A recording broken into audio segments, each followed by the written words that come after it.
आज का जो विषय है कादम्बनी मासिका अध्याय विमर्श। इससे चूंकि ये आज तृतीय श्रृंखला है, तो इससे पूर्व में कादम्बनी को लेकर के, उसकी भूमिका, उसकी विषय वस्तु को लेकर के चर्चाएं वस्तुतः हुई हैं।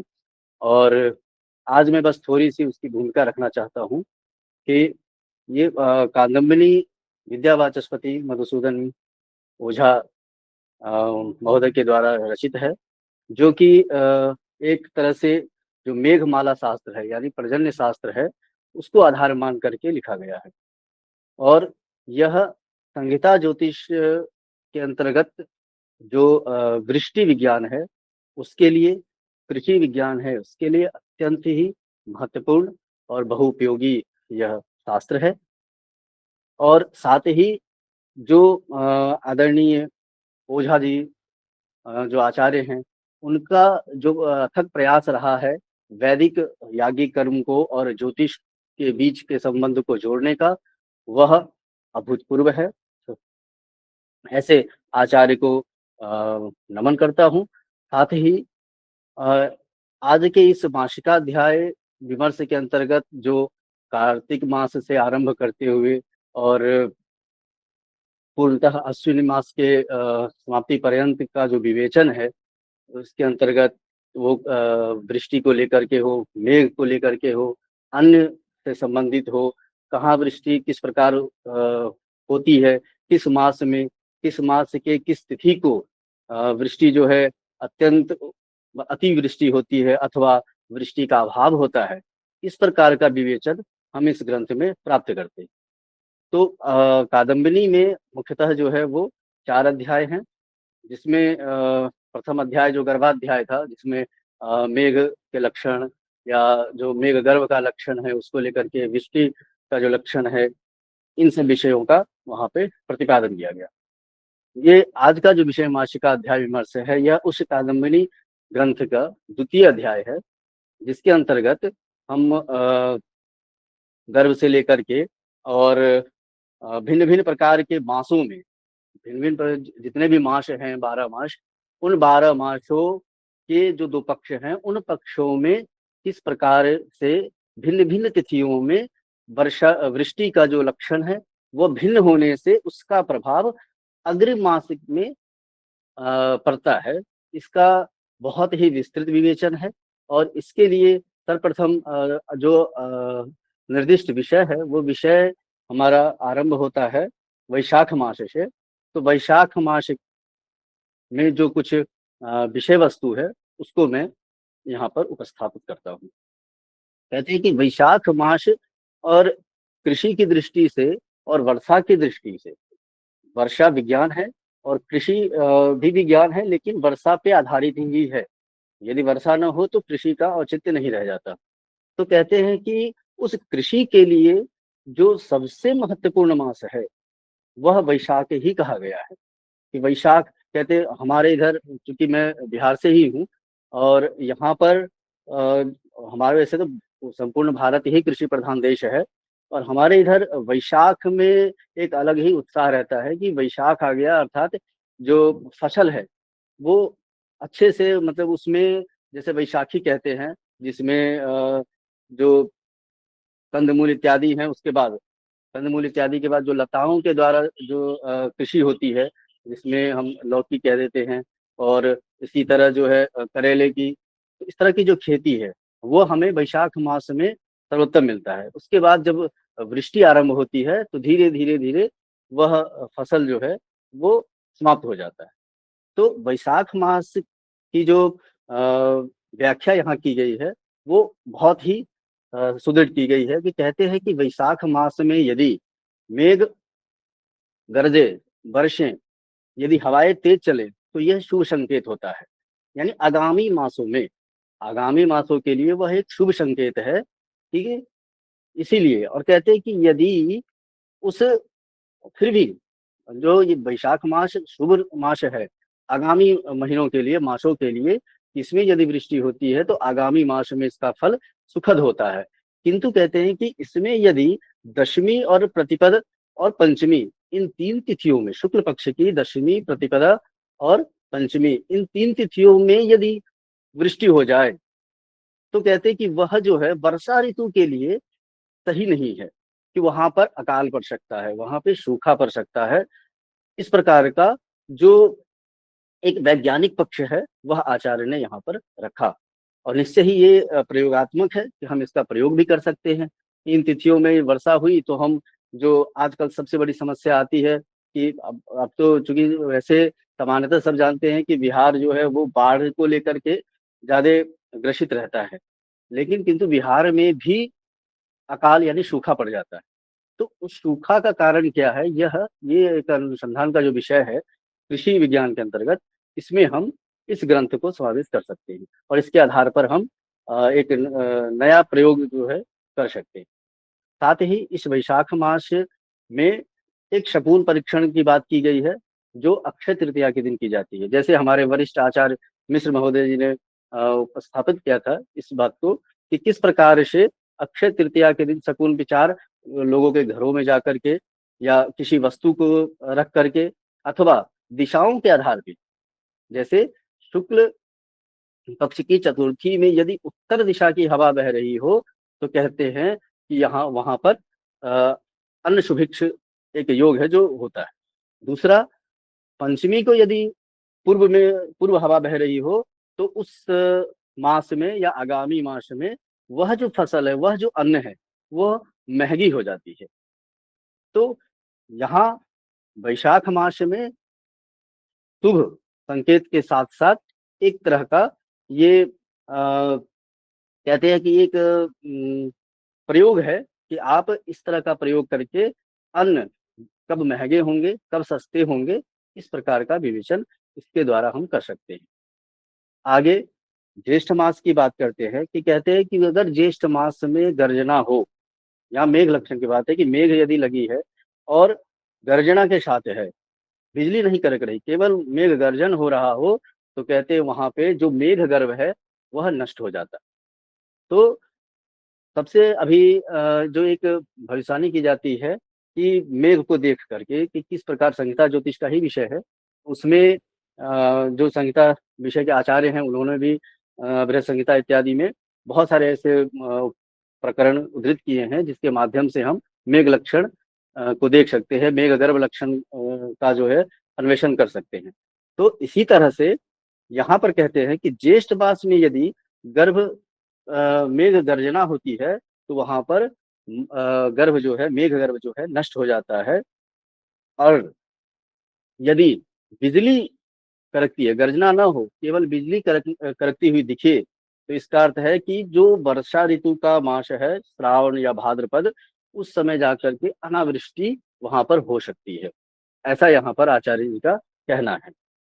फिर उस, जैसे हमने वैशाख में एक शकुन विचार किया अक्षय तृतीया के दिन, वैसे ही ज्येष्ठ मास में भी परीक्षण किया जाता है। वो एक पवन धारणा के नाम से है और दूसरा रोहिणी योग के नाम से भी परीक्षा है। इस प्रकार से वहां पर ज्येष्ठ मास में ये परीक्षण किया जाता है और इन परीक्षण के आधार पर कैसे हम वर्षा को देखते हुए, यानी वृष्टि के आधार पर हम कृषि को आगे बढ़ा सके, और वर्षा की संभावनाओं को देखते हुए हम हमें कौन सी फसल जो है वो बोनी चाहिए, अथवा जो पके हुए फसल है वो हमें कितने पहले उसको काट करके अपने घर ले आना चाहिए। ये सारी बातें हम इस मेघ लक्षण के आधार पर और समझ सकेंगे। इसके लिए सबसे जो बहुपयोगी है वो है पंचांग का निर्धारण, खास वस्तुतः तिथि और नक्षत्र का। तिथि और नक्षत्र का, इन तिथि नक्षत्र और मास, ये तीनों के समन्वय से हम यह पता कर सकते हैं कि किस मास में किस तरह की वर्षा होगी, और उस समय हमारे खेतों में जो लगे हुए फसल है उन सबको हम कैसे संरक्षित कर सकते हैं, ये यहाँ पर विषय है। अब आगे कहते हैं कि आषाढ़ मास की बात। आषाढ़ मास क्योंकि एक तरह से देखा जाए तो वहां पर वृष्टि का सबसे अधिक प्रभाव भी रहता है, क्योंकि वहां जो वृष्टि है उसका परिमाण कितना हो, कितनी वर्षा होती है। तो ये जो प्रयोग है वो हम आषाढ़ मास में कर सकते हैं, कि जहाँ ये कहते हैं कि शुक्ल प्रतिपद द्वितीया और तृतीया को वृष्टि अगर होती है, तो कहते हैं वहां पर यदि प्रतिपदा को हुआ तो 1 द्रोण की वर्षा, यदि द्वितीया को होती है तो 12 द्रोण की वर्षा, और यदि तृतीया को होती है तो 16 द्रोण वर्षा होती है। तो इस प्रकार से यानी एक ग्रामीण क्षेत्रों में कहते हैं कि कितने आना वर्षा होगी, तो कहते हैं कि 16 आना वर्षा मतलब 100%, 12 आना वर्षा मतलब कुछ कम, और एक आना मतलब कभी कभार हो जाएगी, इस प्रकार का ये विवेचन मिलता है। तो वही यहाँ पर फिर कहते हैं कि यदि उस समय आषाढ़ मास में कहते हैं यदि द्वादशी प्रतिपदा द्वादशी और पूर्णिमा को यदि तेज हवाएं चले, तेज हवा जब चलने लगती है तो वहां पर हम कहेंगे कि नहीं, ये मेघ अभाव है, यहाँ पर मेघ जो है वो ठहरेगा नहीं। वो तेज हवाओं की वजह से वैसे भी सामान्य स्तर पे समझते हैं कि जब मेघ लगी हो और हम जब तेज हवाएं देखते हैं तो समझते हैं कि वर्षा नहीं होगी, ये बादल, ये मेघ जो है वो अन्यत्र कहीं चला जाएगा। तो ये हो गया आषाढ़ मास का परीक्षण। अब आगे देखते हैं कि और भी जो जैसे आषाढ़ शुक्ल कहते तृतीय और पंचमी को दक्षिण तथा पश्चिम की हवा चलने से धान्य नष्ट हो जाते हैं। आषाढ़ की तृतीया और पंचमी को यदि दक्षिण और पश्चिम की हवा बहे, वैसे भी पूर्वा और पछवा जो है ग्रामीण क्षेत्रों में बहुत ही प्रचलित है कि पूर्वा हवा बह रही है और पछवा बह रही है। अभी भी जैसे पछवा अभी बह रही है, अभी का जो समय है, पछवा बहते ही क्या हो रहा है, हमारे गेहूं जो है वो सूखते हैं, तो यानी पक जाते हैं और वो धीरे धीरे पक गए पूरी तरह, और फिर उसको समझते हैं कि अब हम इसको काट सकते हैं। तो अभी के समय में गेहूं के लिए जो पछवा हवा पकने का काम करती है, उसी प्रकार से यहाँ पे भी है कि आषाढ़ में यदि तृतीया और पंचमी को दक्षिण की ओर या पश्चिम की हवा चले तो धान नष्ट हो जाते हैं। तो ये यहाँ कहते हैं। फिर कहते हैं कि यदि तृतीया और पंचमी को पूर्व और उत्तर की हवा हो तो कहते हैं कि वहां पर वृष्टि भी उत्तम होती है, और जो फसल का पैदावार है यानी जो फसल है वो भी बहुत उत्तम क्वालिटी यानी उत्तम गुण की फसल हमें प्राप्त होते हैं। फिर कहते हैं कि आषाढ़ शुक्ल चतुर्थी और पंचमी को पूर्व की ओर यदि बिजली और हवा होने से और अग्नि कोण की बिजली और हवा होने से अनावृष्टि यहाँ पर प्राप्त होती है। दक्षिण की ओर से हवा यदि बहे तो व्याधि, और नैऋत्य कोण से यदि 7 प्रकार की जो तिथियों का कष्ट, पश्चिम से धान्य, वायव्य कोण से साधारण धान्य, उत्तर से अधिक संपत्ति और ईशान कोण की बिजली और हवा से अच्छी सुख संपत्ति तथा वृष्टि होती है। यानी कहने का तात्पर्य यहाँ पर है कि यदि हवा जिस दिशा से आए उस दिशा का जो फल है वह हमें सबसे पहले समझना चाहिए कि ये किस दिशा से आ रही है, और उसी के आधार पर हम उस फल जो हमारा फसल है वो फसल की पैदावार कैसी होगी, वो कितना पुष्ट होगा, इसका हम विवेचन इससे कर सकते हैं। पुनः जो है इसी आषाढ़ मास में हम एक और परीक्षण करते हैं जिसे हम स्वाति योग कहते हैं। कहते हैं कि इसमें विशेष रूप से कहा जाता है, तो कहते हैं कि स्वाति योग में क्या होता है, तो कहते हैं पाक के द्वारा। तो पाक के द्वारा जो है हम उस अन्न या जो पैदावार है उसको उसका हम देखते हैं कि पैदावार सस्ता होगा या महंगा होगा। ठीक है। फिर आगे कहते हैं कि आषाढ़ शुक्ल नवमी तिथि को शनिवार और अनुराधा नक्षत्र होने से कुछ धान्य पैदा मतलब सस्ते होते हैं और कुछ जो है महंगे हो जाते हैं। तो ये तिथि और आषाढ़ मास में तिथि का और वार का जो संयोग है, इसके द्वारा हम फसल जो है सस्ता होगा या महंगा होगा, इसका विचार आषाढ़ मास में हम कर सकते हैं।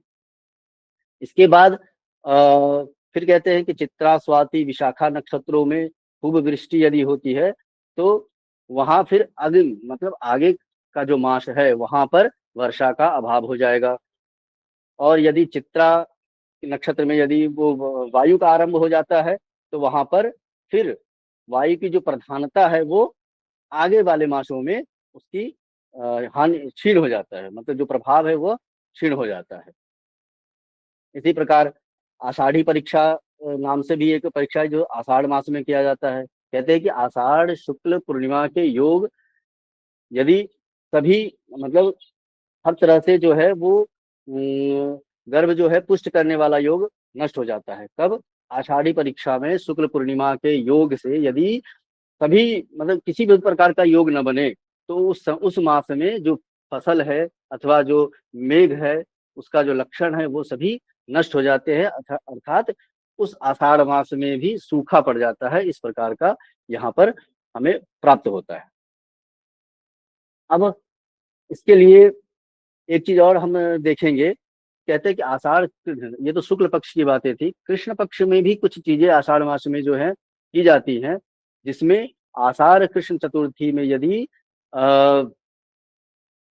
जो पाड़ा कहते हैं हम लोग इधर, एक तरह से ओस की तरह, तो कहते हैं कि जल का वहाँ पर शुभ नहीं होता।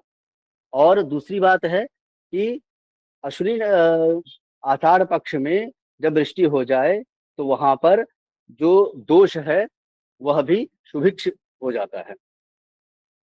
फिर आगे आषाढ़ के लिए रोहिणी योग की बात आती है कि आषाढ़ में ही रोहिणी योग का भी किया जाता है कि यदि, कहते हैं कि यहाँ पर आषाढ़ के कृष्ण पक्ष में चंद्रमा से संगत यदि रोहिणी को देखना चाहिए, चंद्रमा के प्रमाण और वर्षा अर्थात चंद्रमा से कितनी दूरी पर तथा किस वर्ण वाली है यह देखकर उसके मार्ग और वायु से उसका फल जो है कहना चाहिए। नगर से उत्तर पूर्व में यदि भूमि शोध करके वहां पर अच्छी वेदी बनाकर उस पर जो है कुश को बिछा करके और अग्निहोत्र करता हुआ 3 दिन तक रहे, तो वह जो वायु का जो वेग है उसका वहां पर आकलन किया जाता है। तो कहते हैं कि इस प्रकार रोहिणी में वायु के योग से चातुर्मास की परीक्षा की जाती है।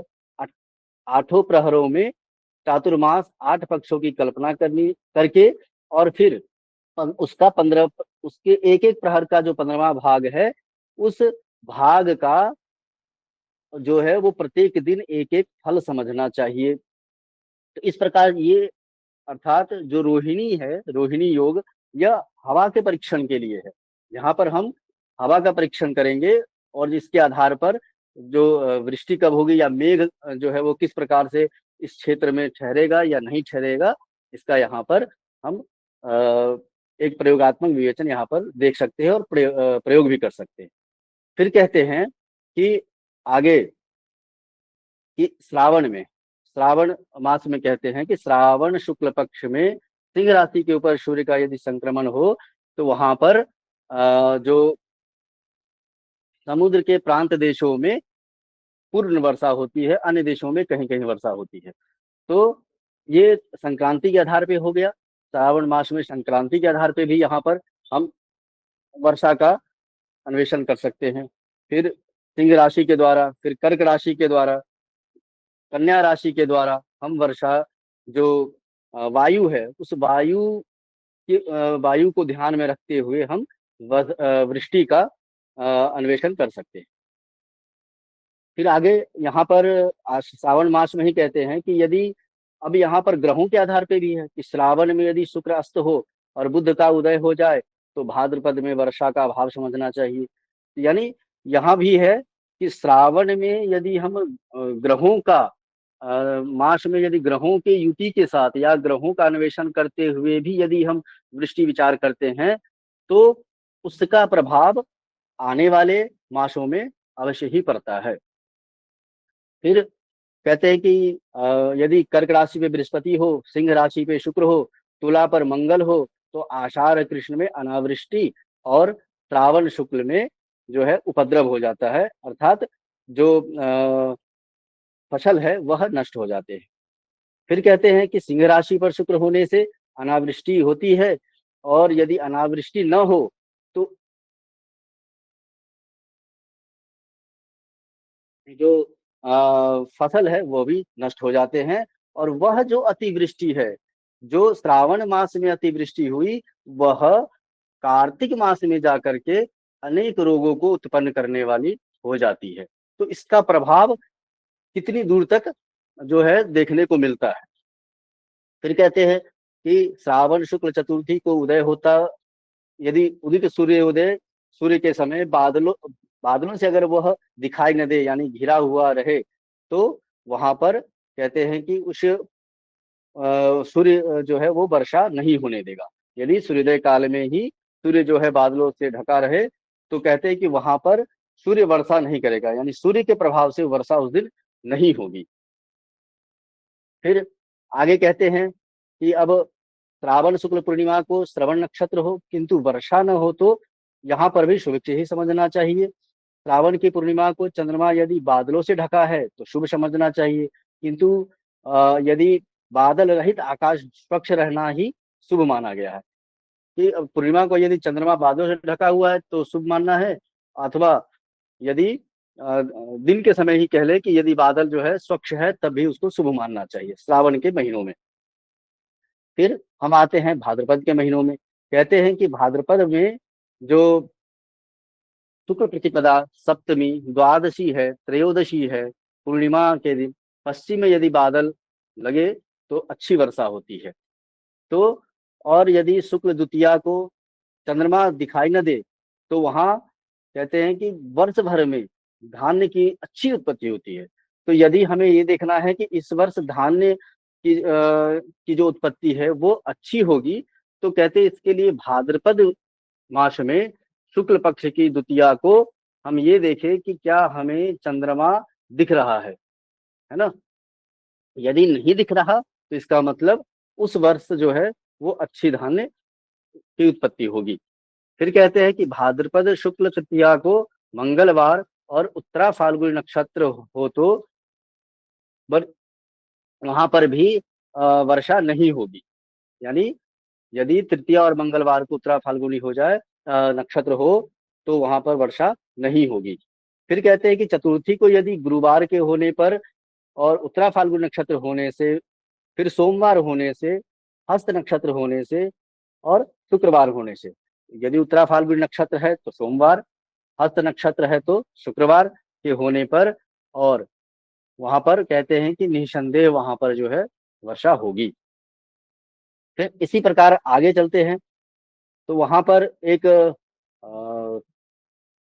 कहते हैं कि यदि भाद्रपद के शुक्ल अष्टमी को यदि मूल नक्षत्र में चंद्र और रविवार से युक्त हो तो 5वें महीने में जो सन की चीजें महंगी हो जाती है ना। सन कहने का मतलब जिसमें रेशे होते हैं, ऐसे फसल जिसमें कि रेशे वाले फसल हों वह महंगी हो जाती है। उसी प्रकार कहते हैं कि भाद्रपद में शुक्ल पक्ष की चतुर्थी, पंचमी, सप्तमी, अष्टमी और पूर्णिमा के दिन यदि गर्भ के लक्षण दिखाई दें, इन तिथियों में यदि गर्भ के लक्षण यानी मेघ गर्भ के लक्षण दिखाई देते हैं तो ये समझना है कि वहां पर जो मेघ है वह मेघ का आगमन शीघ्र होगा और वृष्टि भी होगी। तो इस प्रकार से भाद्रपद में जो वर्षा का है और अन्न का फसलों को लेकर के जो विवेचन है वो यहाँ पर आचार्य जी के इन ग्रंथों में हमें प्राप्त होता है। फिर भाद्रपद में वायु का भी परीक्षण है। कहते हैं कि भाद्रपद में यदि पश्चिम वायु चले तो मेघ का अभाव समझना चाहिए, और कहते हैं कि यदि पश्चिम दिशा की तरफ यदि भाद्रपद महीने में पश्चिम दिशा की अगर वायु चल रही है तो वहां पर मेघ का अभाव होगा, यानी मेघ नहीं होगी, और जब मेघ नहीं होगा तो वृष्टि भी नहीं होगी। इसी तरह कहते हैं कि भाद्रपद की चतुर्दशी और सूर्य संक्रांति के दिन वर्षा होने से विभिन्न प्रकार के रोग उत्पन्न हो जाते हैं जो आश्विन मास के लिए शुभ नहीं होता। तो यहाँ पर जो भाद्रपद की चतुर्दशी हो और सूर्य संक्रांति हो और उसमें अगर वर्षा हो जाती है तो वो विभिन्न प्रकार के रोगों को उत्पन्न करने वाला होता है, जो आगामी मास यानी अश्विन है उसके बाद है तो उसके लिए भी वह शुभ नहीं होगा। भाद्रपद का विवेचन रहा। अब आगे आश्विन मास के शुक्ल पक्ष आश्विन का विवेचन देखते हैं। इसमें कहते हैं कि आश्विन के शुक्ल पक्ष की चतुर्थी और पंचमी तिथि गर्भ सिद्धि की प्रवाह वहां पर नहीं होती है, कि वहां पर आवश्यकता नहीं है कि वह वहां पर हमें गर्भ सिद्ध हो जाए, यानी मेघ का गर्भ लक्षण होते हुए भी वहां पर यह नहीं कह सकते कि ये वृष्टि होगी या नहीं होगी। कहते अगर ऐसी स्थिति में यदि वर्षा हो जाए तो वहां पर वह शुभ है। आश्विन मास में जो वर्षा है यदि हो जाती है तो वह शुभ मानी जाती है। तो अब प्रायः जो है हुई लगभग जो आश्विन मास है उसमें वर्षा जो है प्रायः देखने को मिलती है। कि सामान्यतः हो ही जाती है। फिर आगे कहते हैं कि आश्विन शुक्ल चतुर्थी और पंचमी में भी जो यदि गर्भ लक्षण है, तो कहते हैं उससे इतनी वर्षा होती है कि वहाँ 4 से 5 दिनों में ही जो है वो मतलब अतिवृष्टि हो जाती है। फिर कहते हैं कि यदि चतुर्थी को सूर्योदय के समय यदि सफेद बादल हो, तब भी जो है वह कल्याणकारी वर्षा होती है। यदि आश्विन शुक्ल चतुर्थी को सूर्योदय के समय यदि सफेद यानी श्वेत बादल लगे हों, तब वह बादल कल्याणकारी सिद्ध होता है। फिर उसके बाद कहते हैं कि प्रतिपद अष्टमी और दशमी को यदि बादल दिखे, तो वहां पर तत्काल वृष्टि हो जाती है, यानी अचानक ही वहां पर वर्षा आरंभ हो जाती है। फिर आगे कहते हैं कि आश्विन मास के शुक्ल पक्ष की सप्तमी, अष्टमी और यदि जल युक्त हो, तो वहां पर भी सुभिक्ष होता है। अश्विन शुक्ल सप्तमी को शनिवार के आने पर श्रवण और धनिष्ठा नक्षत्र का भी उस दिन योग हो, तो वहां भी इससे पूर्व में सुभिक्ष था, तो यहाँ पर दुर्भिक्ष की संभावना समझनी चाहिए। तो इस प्रकार से जो हमारा यहाँ पर जो ये मासों का मासों में जो तिथियां हैं, जो नक्षत्र हैं, जो वार हैं, उनका समावेश या उनका समन्वय करते हुए हम एक तरह से समझिए कि वो एक तरह का मुहूर्त ही है, जिसमें हम यह देखते हैं कि इस समय या इस दिन जो वर्षा होगी, वो वर्षा किस प्रकार की होगी, कैसी होगी, उसका फल क्या होगा, क्या वह आने वाले मासों में जो फसल होंगी उनके लिए अच्छी होगी, अथवा जो जनजीवन है क्या उनके लिए वह शुभकारी होगा। इस प्रकार का विवेचन हमें इस कादम्बरी ग्रंथ में इस मासिका अध्याय के अंतर्गत प्राप्त होता है।